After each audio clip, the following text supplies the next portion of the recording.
I haven't really posted a video on YouTube in a while. In fact, I guess this will be a brand new channel because I can't really get into my YouTube account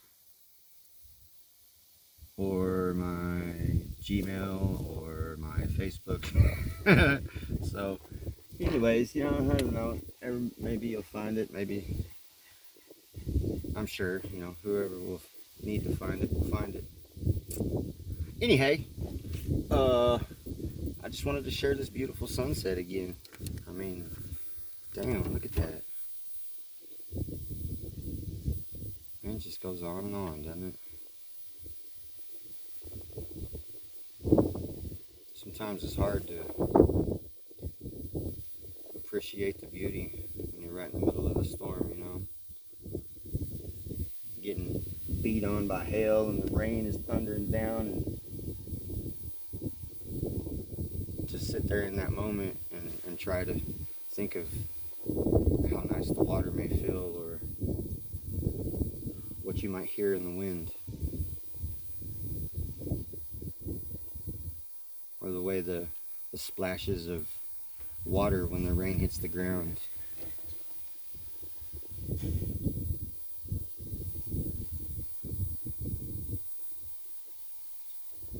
Or how the waves are crashing into the shore, or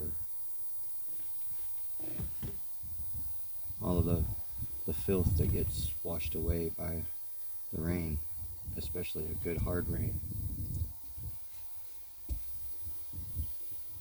But amidst all the destruction and the hail beating you in the head and probably looking for cover, not really even wanting to sit still, just trying to get the hell out of that storm, find somewhere safe to be, right? It's the safest place to be sometimes. It's right there in the middle of that storm, just letting it beat you up. I don't know why that's true exactly, but all I can tell you is that there's something about the acceptance of that, I'm going to say, correction. I believe it removes something from your life, or that's always the purpose of a storm, is to remove something.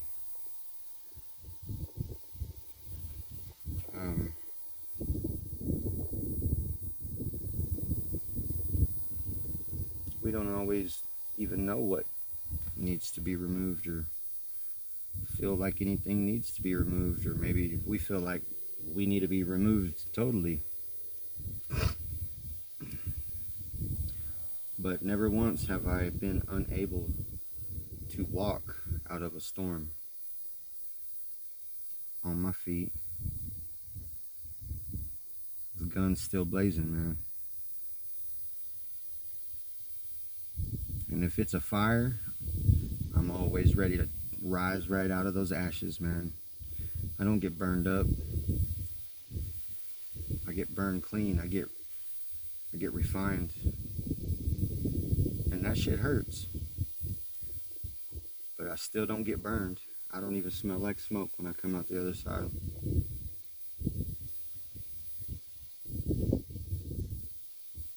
Pretty amazing how that happens. It has to be a miracle. Several miracles, really, that I'm still alive. That I'm here to even speak or sit up or walk or function normally at all from, I've intentionally at times done enough drugs to kill a horse trying to overdose.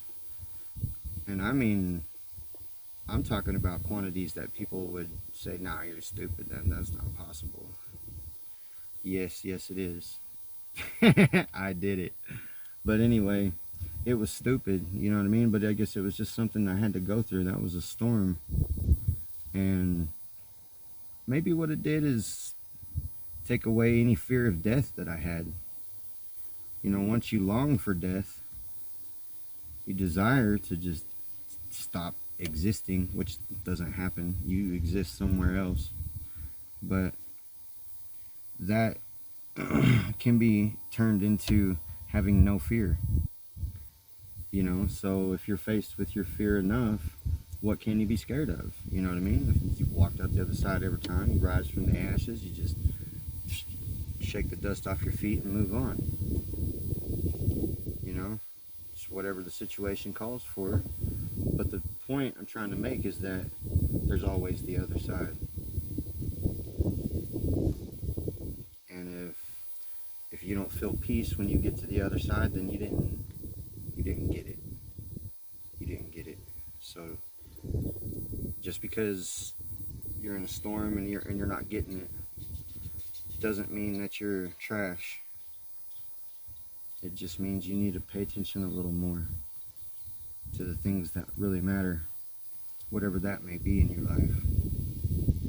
Like this sunset, I feel like God has just kind of stopped time right now so that the sunset's on here the whole time, because it don't take long once it hits over that edge. As much as I like to get mad at God and, you know, and feel like I'm in the right most times, you know, I mean, usually I am not.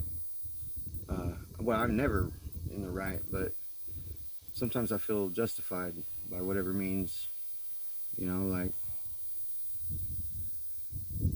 I don't think it's fair that God didn't allow me to help heal that girl, you know, like, he could have swayed her heart or the dude's heart, you know what I mean, like, but there was interference there. And again, God could have done something, and maybe he was saving me or whatever, but, you know, those are the times that I would appreciate that, you know, just drop of understanding on me. And but that's just not the way it works with me, at least. It's like I gotta figure everything out myself, because I already know it. I just gotta look for the answer inside. Well, if anybody else is going through that, just know that I feel like it's bullshit too, you know what I mean? Like, if I was your friend, I would just tell you, you know, I mean, you're either ready to receive it or not. What the hell difference does it make? You know what I mean? Like, if I can keep somebody from having to make my mistake, I'm gonna try. I feel like that's our obligation as being brothers and sisters in whatever brotherhood you want to call it. You know, everybody's got their own little collective going or whatever.